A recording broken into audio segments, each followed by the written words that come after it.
Praise the Lord. Hallelujah. സ്തോത്രം സ്തോത്രം സ്തോത്രം സ്തോത്രം സ്തോത്രം സ്തോത്രം. കർത്താവിൻ്റെ അതിപരിശുദ്ധമായ തിരുനാമം ഈ അനുഗ്രഹിക്കപ്പെട്ട പ്രഭാതത്തിൽ വാഴ്ത്തപ്പെടുമാറാകട്ടെ. പ്രിയപ്പെട്ട ദൈവമക്കളെ, നമുക്ക് ഒരുമിച്ച് 2024 മെയ് മാസം 11 ശനിയാഴ്ച പ്രഭാതത്തിൽ നമ്മുടെ കർത്താവിനെ ആരാധിക്കുവാനും കർത്താവിനെ സ്തുതിക്കുവാനും കർത്താവിന് സ്തോത്രഗാനം പാടുവാനും ഒക്കെ കർത്താവ് നമ്മളെ ഉണർത്തി. അതിനായിട്ട് നമുക്ക് സ്തോത്രം ചെയ്യാം. അല്പസമയം നമ്മൾ സ്തോത്രം ചെയ്യാൻ പോവാം. സ്തോത്രം ചെയ്യുമ്പോൾ ഉണ്ടാകുന്ന ഒരു പ്രത്യേകത എന്ന് പറഞ്ഞാൽ, നിങ്ങളിരിക്കുന്ന ഇടം ദൈവത്തിൻ്റെ മഹത്വം കൊണ്ട് നിറയുവാനിടവരും. നിങ്ങളുടെ ഭവനം, നിങ്ങളുടെ ശരീരം ഒക്കെ ദൈവിക മഹത്വത്താൽ നിറയും. അതുകൊണ്ടാണ് അല്പസമയം നമ്മൾ സ്തോത്രം പറയാൻ പോകുന്നത്. കഴിഞ്ഞ പകൽക്കാലം കാത്തു പരിപാലിച്ച കർത്താവിന് കരങ്ങളെ ഉയർത്തി സ്തോത്രം പറഞ്ഞാട്ടെ. കർത്താവെ, അങ്ങേക്ക് സ്തോത്രം സ്തോത്രം സ്തോത്രം സ്തോത്രം സ്തോത്രം സ്തോത്രം. കഴിഞ്ഞ രാത്രികാലം നല്ല ഉറക്കം നിന്ന് നമ്മളെ അനുഗ്രഹിച്ച കർത്താവിന് കരം ഉയർത്തിയിട്ട് സ്തോത്രം പറ. സ്തോത്രം സ്തോത്രം സ്തോത്രം സ്തോത്രം സ്തോത്രം സ്തോത്രം സ്തോത്രം. ആരോഗ്യത്തോടെ സൗഖ്യത്തോടെ ഈ പ്രഭാതത്തിൽ ഉണർത്തിയ ദൈവകൃപയ്ക്കായിട്ട് കരങ്ങൾ ഉയർത്തിപ്പിടിച്ചിട്ട് സ്തോത്രം പറഞ്ഞ് സ്തോത്രം സ്തോത്രം സ്തോത്രം സ്തോത്രം സ്തോത്രം. കർത്താവ്, ഈ പകൽക്കാലവും ക്രിസ്തുയേശുവിൽ നമ്മളെ ജയോത്സവമായി നടത്തുന്ന കർത്താവിന്, ആരോഗ്യത്തോടെ സൂക്ഷിക്കുന്ന കർത്താവിന്, സൗഖ്യത്തോടെ സൂക്ഷിക്കുന്ന കർത്താവിന് ആമേൻ, സന്തോഷത്തോടെ ഒന്ന് സ്തോത്രം പറഞ്ഞ് അപ്പാ നന്ദിയോടെ സ്തോത്രം, നന്ദിയോടെ സ്തോത്രം സ്തോത്രം സ്തോത്രം സ്തോത്രം സ്തോത്രം സ്തോത്രം. ആമേൻ, കരങ്ങൾ ഉയർത്തി കർത്താവിന് അല്പസമയം സ്തോത്രം പറഞ്ഞാണ്. തന്ന ആരോഗ്യം, തന്ന ആയുസ്, തന്ന നന്മകളെല്ലാം ദൈവത്തിൻ്റെ ദാനമാണ്. നാം ഇന്ന് ജീവനോടിരിക്കുന്ന ദൈവത്തിൻ്റെ കൃപയാൽ എല്ലാത്തിനും കർത്താവിന് സ്തോത്രം പറയാം. ഇന്നലത്തെ മീറ്റിങ്ങുകളൊക്കെ കർത്താവ് അനുഗ്രഹമാക്കിയതിന് കർത്താവിന് ഇന്ന് സ്തോത്രം പറഞ്ഞേ. കർത്താവിന് സ്തോത്രം, കർത്താവിന് സ്തോത്രം, കർത്താവിന് സ്തോത്രം, കർത്താവിന് സ്തോത്രം. ഇന്ന് നമ്മൾ ആമേൻ കർത്താവിൻ്റെ സന്നിധിയിൽ ഇരിക്കുമ്പോൾ ആ വലിയ സാന്നിധ്യം നമ്മുടെ മധ്യത്തിൽ പകർന്നു തന്നുകൊണ്ടിരിക്കുന്നതിനായിട്ട് സ്തോത്രം പറയാണ്ട്. കർത്താവ്, ഞങ്ങൾ അങ്ങേ സ്തുതിക്കുന്നു, ഞങ്ങൾ അങ്ങേക്ക് നന്ദി പറയുന്നു, ഞങ്ങൾ അങ്ങയുടെ നാമത്തെ ഉയർത്തുന്ന കർത്താവ്. ആ നാമം സകല നാമത്തിലും മേലായ നാമമാകിയാൽ സ്തോത്രം. അങ്ങേ ആരാധിക്കുന്നു, അങ്ങേ സ്തുതിക്കുന്നു, അങ്ങേക്ക് സ്തോത്രയാഗം അർപ്പിക്കുന്ന കർത്താവെ. സങ്കീർത്തനക്കാരൻ 77 സങ്കീർത്തനത്തിൽ പറയുന്ന 7 സങ്കീർത്തനം അതിൻ്റെ 10 വാക്യം പറഞ്ഞു, എൻ്റെ പരിച ദൈവത്തിൻ്റെ പക്കലുണ്ട്, കർത്താവ് ഹൃദയ പരമാർത്ഥികളെ രക്ഷിക്കുന്നു എന്ന് പറഞ്ഞിട്ട് അതിൻ്റെ 17 വാക്യം പറയാം, ഞാൻ യഹോവയായ കർത്താവിൻ്റെ നീതിക്ക് തക്കവണ്ണം സ്തുതിക്കും. അത്യുന്നതനായ യഹോവയുടെ നാമത്തിന് സ്തോത്രം പാടും. അത്യുന്നതനായ യഹോവയുടെ നാമത്തിന് നമ്മൾ എന്ത് ചെയ്യും? സ്തോത്രം പാടും. നമുക്ക് ഒരുമിച്ച് പ്രാർത്ഥിക്കാം. എല്ലാവരും കണ്ണുകൾ അടച്ചാട്ടെ. ആരും മൗനമായിരിക്കാതെ, അശ്രദ്ധരായിട്ടിരിക്കാതെ. ഓ താങ്ക് യു ലോർഡ്. പിതാവേ, യേശു ക്രിസ്തുവിൻ്റെ നാമത്തിൽ ഞങ്ങൾ ഈ പ്രഭാതത്തിനായിട്ട് സ്തോത്രം ചെയ്തു. കഴിഞ്ഞ പകൽക്കാലം ഞങ്ങളെ കാത്തു പരിപാലിച്ച ദൈവത്തിൻ്റെ വിശ്വസ്തതയ്ക്ക് നന്ദി പറയുന്നു. രാത്രികാലം നല്ല ഉറക്കം തന്നതിന് സ്തോത്രം, ആരോഗ്യത്തോടെ ഉണർത്തിയതിന് സ്തോത്രം, ഇന്നലത്തെ സഭായോഗത്തെ അനുഗ്രഹിച്ചതിന് സ്തോത്രം. കർത്താവിൻ്റെ കൃപ ഞങ്ങളുടെ കൂടെ ഉണ്ടായിരുന്നല്ലോ, എല്ലാത്തിനും നന്ദി. ഈ പകൽക്കാലം അങ്ങ് ഞങ്ങളെ കൈപിടിച്ച് നടത്തുന്ന കൃപകൾക്കായിട്ട് സ്തോത്രം. ഈ പ്രഭാതത്തിൽ ഈ ശബ്ദം കേൾക്കുന്ന എല്ലാവർക്കും വേണ്ടി അങ്ങ് പ്രാർത്ഥിക്കാം. ഒരാൾ പോലും കർത്താവെ, ആദ്യമായിട്ട് ഇന്ന് ഈ മെസ്സേജ് കേൾക്കുന്നവരുണ്ടാകാം, വർഷങ്ങളായി കേൾക്കുന്നവരുണ്ടാകാം, എല്ലാവരുടെ മേലും ഒരു പ്രത്യേക കൃപയെ കർത്താവ് ഇന്ന് പകരണമേ. അവർ അനുഭവിക്കാത്ത ഒരു ദൈവകൃപ, അൺമെറിറ്റഡായ ഒരു ഗ്രേസ് ഇന്ന് അവരുടെ വിഷയത്തിൽ കർത്താവ് അവർക്ക് കൊടുക്കണം. അവർക്ക് വേണ്ടി കർത്താവ് ചില അത്ഭുതങ്ങളെ ഇന്ന് പകൽക്കാലം ചെയ്യണം. കർത്താവ്, ഇന്ന് ശനിയാഴ്ചയാണ്, പലയിടത്തും ഓഫീസുകളൊക്കെ അവധിയുള്ള ദിവസമാണ്. എങ്കിൽ പോലും കർത്താവിന് അസാധ്യമായിട്ട് ഒന്നുമില്ല. ഇന്ന് പകൽ യേശു ക്രിസ്തുവിൻ്റെ നാമത്തിൽ തൻ്റെ കുഞ്ഞുങ്ങൾക്ക് വേണ്ടി ചില മിറക്കിൾസ് ഉണ്ടാകട്ടെ. ലീഗൽ വിഷയത്തിൽ ഭാരപ്പെട്ടിരിക്കുന്നവരുടെ മേൽ കർത്താവിൻ്റെ അത്ഭുത പ്രവൃത്തികൾ വെളിപ്പെടട്ടെ. അവർക്ക് അനുകൂലമായ വിധികൾ ഉണ്ടാകട്ടെ. യേശുവിൻ്റെ നാമത്തിൽ അത്ഭുതം ആ വിഷയത്തിൽ നടക്കട്ടെ. അവൻ ഓഫീസിനകത്ത്, ബിസിനസ്സിനകത്തൊക്കെ ചില അത്ഭുതങ്ങൾ ഇന്നത്തെ ദിവസം യേശു ക്രിസ്തുവിൻ്റെ നാമത്തിൽ സംഭവിക്കട്ടെ. തൻ്റെ കുഞ്ഞുങ്ങളുടെ സകല ആവശ്യങ്ങളുടെ മേലും വിഷയങ്ങളുടെ മേലും ഭാരങ്ങളുടെ മേലും ദൈവപ്രവൃത്തി നടക്കുവാൻ ഞങ്ങൾ പ്രാർത്ഥിക്കുന്നു. പ്രത്യേകിച്ച് ജോലിയില്ലാത്തവരെ കർത്താവ് കരുതണം. ആവശ്യമായ വഴി തുറന്നു കൊടുക്കുന്നതിന് സ്തോത്രം ചെയ്തു. രോഗികൾ ഇന്ന് പകൽക്കാലം യേശുവിൻ്റെ നാമത്തിൽ സൗഖ്യമാകുന്നതിനായിട്ട് സ്തോത്രം ചെയ്തു. കർത്താവിൻ്റെ പ്രവൃത്തി തൻ്റെ കുഞ്ഞുങ്ങളുടെ വിഷയങ്ങളിൽ വെളിപ്പെടട്ടെ. ഏത് രോഗമാണ്, അങ്ങ് നല്ല വൈദ്യനാണെന്ന് ഞങ്ങൾക്കറിയാം. അപ്പേ, അങ്ങ് അത്ഭുതകരമായി സൗഖ്യമാക്കുന്നതിന് നന്ദി. ക്യാൻസർ മാതിരിയുള്ള രോഗങ്ങൾ, മാറത്തില്ലെന്ന് ഡോക്ടർമാർ പറഞ്ഞിരിക്കുന്ന രോഗങ്ങളുടെ മേൽ ഇന്ന് യേശുവിൻ്റെ നാമത്തിൽ ഞങ്ങൾ ജയം ഡിക്ലെയർ ചെയ്യുന്നു. യേശു ക്രിസ്തുവിൻ്റെ നാമത്തിൽ സൗഖ്യത്തെ ഡിക്ലെയർ ചെയ്യുന്നു.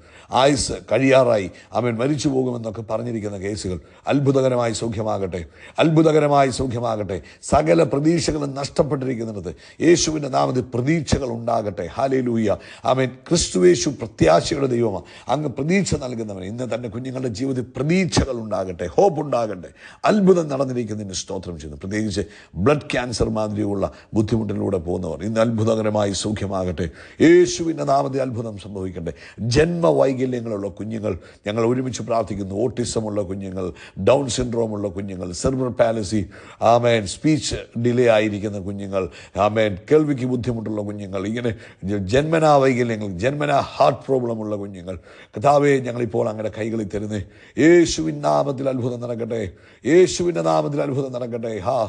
നസ്രനായ യേശു ക്രിസ്തുവിൻ്റെ നാമത്തിൽ കുഞ്ഞുങ്ങളുടെ മേൽ അത്ഭുതം നടന്നിരിക്കുന്നതിന് സ്തോത്രം ചെയ്യുന്നു. കർത്താവ് വലിയ പ്രവൃത്തി അയക്കണം. എല്ലാ മെൻ്റൽ ഇൽനെസ്സും മാറി നോർമൽ മൈൻഡുള്ളവരായി മാറട്ടെ. കർത്താവിൻ്റെ പ്രവൃത്തി കണ്ട് സന്തോഷിപ്പാൻ സഹായിക്കണം. കർത്താവ് ലോകത്തെമ്പാടും കർത്താവിൻ്റെ വേല ചെയ്യുന്ന അഭിഷിക്ത ദാസിദാസന്മാരെ അനുഗ്രഹിക്കണം. പരിശുദ്ധാത്മാവ് വലിയ കാര്യങ്ങളെ ചെയ്യുന്നതിന് നന്ദി. കർത്താവിൻ്റെ നാമം മഹത്വപ്പെടണം. തിരുനാമത്തിൻ്റെ പുകഴ്ചയ്ക്കായിട്ട് എല്ലാവരെയും ഉപയോഗിക്കണം. യേശു ക്രിസ്തുവിൻ നാമത്തിൽ തന്നെ. ആമേൻ, ആമേൻ, ആമേൻ. കർത്താവ് നിങ്ങളെ ധാരാളമായിട്ട് അനുഗ്രഹിക്കട്ടെ. ദൈവിക കൃപ നിങ്ങളുടെ ജീവിതത്തിൽ നിറഞ്ഞു കവിയുവാൻ ഇടവരട്ടെ. മത്തായിയുടെ സുവിശേഷം 21-ാം അധ്യായം അതിൻ്റെ 21-ാമത്തെ വാക്യം നമുക്ക് വായിക്കാം. അതിന് യേശു, നിങ്ങൾ സംശയിക്കാതെ വിശ്വാസമുള്ളവരായാൽ ഈ അത്തിയോട് ചെയ്തത് നിങ്ങളും ചെയ്യും എന്ന് മാത്രമല്ല, ഈ മലയോട് നീങ്ങി കടലിൽ ചാടിപ്പോവുക എന്ന് പറഞ്ഞാൽ അത് സംഭവിക്കുമെന്ന് ഞാൻ സത്യമായിട്ട് നിങ്ങളോട് പറയുന്നു. പ്രിയപ്പെട്ടവരെ, ഇന്ന് പ്രഭാതത്തിൽ കർത്താവിൻ്റെ ആത്മാവ് നമുക്ക് നൽകിയിരിക്കുന്ന ആലോചന ഇതാണ്. അതായത് നമ്മുടെ നാവിനെ ദൈവാത്മാവിന് കൊടുത്താൽ, അല്ലെങ്കിൽ ദൈവത്തിൻ്റെ ആത്മാവിൻ്റെ ഒരു ടൂളായി, ഒരു ഉപകരണമായി നാവിനെ കൊടുക്കാമെങ്കിൽ വലിയ മിറക്കിൾസ് നമുക്ക് സൃഷ്ടിക്കുവാൻ കഴിയും. വലിയ മിറക്കിൾസ് നമുക്ക് സൃഷ്ടിക്കുവാൻ കഴിയും. നമ്മുടെ ശബ്ദത്തിലൂടെ അസാധാരണമായ അത്ഭുതങ്ങളെ സൃഷ്ടിക്കും. വേദപുസ്തകത്തിൽ യോഹന്നാന്റെ സുവിശേഷത്തിൽ നമ്മുടെ വാഴ്ത്തപ്പെട്ടവനായ കർത്താവ് പറഞ്ഞു, വിശ്വസിക്കുന്നവരുടെ ഉള്ളിൽ നിന്നും തിരുവെഴുത്ത് പറയുന്നത് പോലെ ജീവൻ്റെ നദികൾ ഒഴുകും. അപ്പോൾ നമ്മുടെ നാവിലൂടെ ദൈവത്തിൻ്റെ നദി ഒഴുകുന്നത്. നമ്മുടെ വാക്കുകളാണ് നദികളെ ഒഴുക്കുന്നത്. നമ്മുടെ വാക്കുകളാണ് അത്ഭുതങ്ങളെ സൃഷ്ടിക്കുന്നത്. നമ്മുടെ വാക്കുകളാണ് അത്ഭുത പ്രവൃത്തികളെ സൃഷ്ടിക്കുന്നത്. അസാധ്യങ്ങളെ സാധ്യമാക്കുന്നവൻ നമ്മുടെ ഉള്ളിൽ വസിക്കുന്നു. ഇല്ലാത്തതിനെ ഉള്ളതുപോലെ വിളിച്ചു വരുത്തുന്നവൻ നമ്മുടെ ഉള്ളിൽ വസിക്കുന്നു. മരിച്ചതിനെ ഉയർപ്പിക്കുന്നവൻ നമ്മുടെ ഉള്ളിൽ വസിക്കുന്നു. അപ്പോൾ ഈ കാര്യങ്ങൾ എങ്ങനെ സംഭവിക്കും? നമ്മുടെ ഉള്ളിലിരിക്കുന്ന കർത്താവിന് നമ്മുടെ നാവ് നമ്മൾ വിട്ടുകൊടുക്കുമ്പോൾ, അല്ലെങ്കിൽ കർത്താവിൻ്റെ ആത്മാവിന് നമ്മുടെ നാവ്, നമ്മൾ അസാധ്യങ്ങളെ സാധ്യമാക്കുവാൻ നമ്മുടെ നാവ് ദൈവത്തിന് ആവശ്യമാണ്. ഇല്ലാത്തതിനെ ഉള്ളതുപോലെ വിളിച്ചു വരുത്തുവാൻ നമ്മുടെ നാവ് കർത്താവിന് ആവശ്യമാണ്. മരിച്ചതിനെ ഉയർപ്പിക്കുവാൻ നമ്മുടെ നാവ് ആവശ്യമാണ്. അപ്പം നമ്മുടെ നാവിനെ നമ്മൾ ആർക്ക് കൊടുക്കണം? കർത്താവിന് കൊടുക്കണം. നമ്മളപ്പം വളരെ കെയർഫുള്ളായിട്ട് വേണം ഈ ദിവസങ്ങളിൽ ഭൂമിയിൽ ജീവിപ്പാൻ.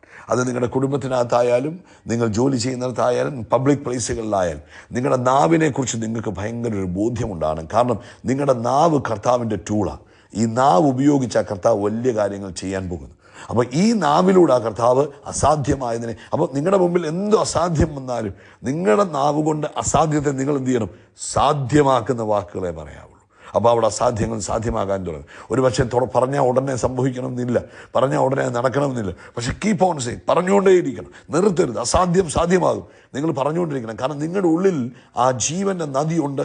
നിങ്ങളുടെ ഉള്ളിൽ മിറക്കിൾ വർക്കിംഗ് പവറുണ്ട്. നിങ്ങളുടെ അകത്താണ് കർത്താവ് വസിക്കുന്നത്. അപ്പം നിങ്ങളുടെ നാവിലൂടെ ആ കർത്താവ് അസാധ്യത്തെ സാധ്യമാക്കുന്നത്. ആമേൻ. അസാധ്യത്തെ സാധ്യമാക്കുന്നത് എങ്ങനെ? നമ്മുടെ നാവിലൂടെ. ഇല്ലാത്തതിനെ എങ്ങനെ ഉള്ളതുപോലെ വിളിച്ചു വരുത്തുന്നത്? അത് നമ്മുടെ നാവിലൂടെ. ആമേൻ. 5 അപ്പവും 5000 പേരും 2 മീനുമേ ഉള്ളൂ. എല്ലാവരും നടക്കത്തില്ല, സാധ്യമല്ലെന്ന് പറഞ്ഞാൽ കർത്താവ് അതിങ്ങോട്ട് കൊണ്ടുവന്നേ. അപ്പം അത് തന്നെ വിശ്വാസത്തിൻ്റെ വാക്കാണ്. ജനത്തോട് ഇരിക്കാൻ പറ, അത് അടുത്ത വിശ്വാസത്തിൻ്റെ വാക്ക്. എന്നിട്ട് അപ്പം എടുത്ത് വാഴ്ത്തി നുറുക്കി അത് വർദ്ധിപ്പിച്ചു കൊടുത്തു. അപ്പം അസാധ്യം എങ്ങനെ സാധ്യമാക്കി? കർത്താവിൻ്റെ വാക്കുകളിലൂടെ സംഭവിച്ചു. ഇതുപോലെ ഇന്ന് പകൽക്കാലവും നിങ്ങളുടെ ജീവിതത്തിൽ എന്തില്ലായ്മയാണെങ്കിൽ ഇല്ലാത്തതിനെ ഉള്ളതുപോലെ വിളിച്ചു വരുത്തുവാൻ കഴിയും. അവൻ ഡെഡ്ലി സിറ്റുവേഷൻ, മരിച്ചതിനെ ഉയർപ്പിക്കും. അത് നിങ്ങളുടെ അകത്താണ് വസിക്കുന്നത്. ഇപ്പം നിങ്ങളോട് പറയുക, നിങ്ങളുടെ ഒരു അവയവത്തിന് പ്രവർത്തനമില്ല, അമേൻ, അത് ഡെഡായിട്ടിരിക്കുന്നു. നോ, ഉടനെ പറഞ്ഞു യേശുവിൻ്റെ നാമത്തിൽ ജീവൻ വെക്കട്ടെ. നമ്മൾ ഡോക്ടർ പറഞ്ഞു അത് മരിച്ചു എന്ന് പറഞ്ഞുകൊണ്ടിരിക്കുകയല്ല ചെയ്യേണ്ടത്. അല്ലെങ്കിൽ നടക്കത്തില്ല, അല്ലെങ്കിൽ ആ സാഹചര്യം പോയി. ഇത് നമ്മൾ ആ സാഹചര്യത്തെ നോക്കിയിട്ട് നടക്കത്തില്ല എന്ന് നമ്മൾ പറയുമ്പോൾ ദൈവത്തിൻ്റെ ആത്മാവിന് ദുഃഖമാണ്. ദൈവത്തിൻ്റെ ആത്മാവിനെ നമ്മൾ സൈലൻ്റ് ആക്കി കളയുക. എന്നാൽ മറിച്ച് ആ സാഹചര്യത്തെ നോക്കിയിട്ട് യേശുവിൻ്റെ നാമത്തിൽ അത് ജീവൻ വെക്കട്ടെ. ആമേൻ. ഒരു ബോധ്യം ഉണ്ടായാൽ മതി, എൻ്റെ അകത്ത് ദൈവത്തിൻ്റെ ആത്മാവ് വസിക്കുന്നു. ആമേൻ. ഇല്ലാത്തതിനെ ഉള്ളതുപോലെ വിളിച്ചു വരുത്തുന്നു, എൻ്റെ ആ ഉള്ളിൽ വസിക്കുന്നു. ആമേൻ. മരിച്ചതിനെ ഉയർപ്പിക്കുന്നു, അസാധ്യത്തെ സാധ്യമാക്കുന്നു, എൻ്റെ അകത്ത് വസിക്കുന്നു. അതുകൊണ്ട് എന്നിലൂടെയാണ് ഇനി അത്ഭുതം നടക്കാൻ പോകുന്നത്. ആ ഒരു ബോധ്യം നിങ്ങളുടെ ഭവനത്തിനകത്ത് നിങ്ങൾ സംസാരിക്കുക, നിങ്ങളുടെ ജോലി സ്ഥലത്ത് നിങ്ങൾ സംസാരിക്കുക, നിങ്ങളുടെ ബിസിനസ്സിൽ നിങ്ങൾ സംസാരിക്കുക. പിശാചിന് നിങ്ങളുടെ നാവിനെ കൊടുക്കാതെ ദൈവത്തിന് ഉപയോഗിക്കുവാൻ പരിശുദ്ധാത്മാവിൻ്റെ ഉപകരണം രോഗമായി നിങ്ങളുടെ നാവിനെ കൊടുക്കുമ്പോൾ അവിടെ അത്ഭുതങ്ങളുടെ മഴ പെയ്യുവാൻ തുടങ്ങും. ഇന്ന് പ്രഭാതത്തിൽ ഇന്ന് ഈ ശബ്ദം കേട്ടുകൊണ്ടിരിക്കുന്ന നിങ്ങളുടെ നാവുകളുടെ മേൽ പരിശുദ്ധാത്മാവിൻ്റെ വലിയ പ്രവൃത്തി നടക്കട്ടെ, ശക്തി വ്യാപരിക്കട്ടെ. അവൻ അയ്യോ രോഗമാ എന്ന് പറയാതെ അവിടെ ആരോഗ്യം പ്രവചിക്കുക, സൗഖ്യം പ്രവചിക്കുക, സന്തോഷം പ്രവചിക്കുക, സമാധാനം പ്രവചിക്കുക, സ്വസ്ഥത പ്രവചിക്കുക. വലിയ കാര്യങ്ങൾ കർത്താവ് നിങ്ങളുടെ ജീവിതത്തിൽ ചെയ്യാൻ പോകുക. ഇന്ന് പ്രഭാതി കർത്താവേ തന്ന ആലോചനയ്ക്കായിട്ട് സ്തോത്രം. ഞാൻ ഇത് കേട്ടുകൊണ്ടിരിക്കുന്ന നാവുകളുടെ മേൽ ഒരു പ്രത്യേക ശക്തി വ്യാപരിക്കട്ടെ, ഒരു സ്പെഷ്യൽ ഗ്രേസ് ഉണ്ടാകട്ടെ. കർത്താവ് വൻ കാര്യങ്ങളെ ചെയ്യുന്നതിന് നന്ദി, ക്രിസ്തുയേശുവിൻ നാമത്തിൽ തന്നെ. ആമേൻ, ആമേൻ, ആമേൻ. യേശു ക്രിസ്തുവിൻ്റെ നാമത്തിൽ അത്ഭുതങ്ങൾ നടക്കും, അടയാളങ്ങൾ നടക്കും, വീര്യപ്രവൃത്തികൾ നടക്കും. നമ്മൾ വിശാലമാകും, നമ്മൾ ഉയർച്ച പ്രാപിക്കും. We are blessed, we are really blessed, we are permanently blessed and highly favoured. God bless you, God bless you, God bless U.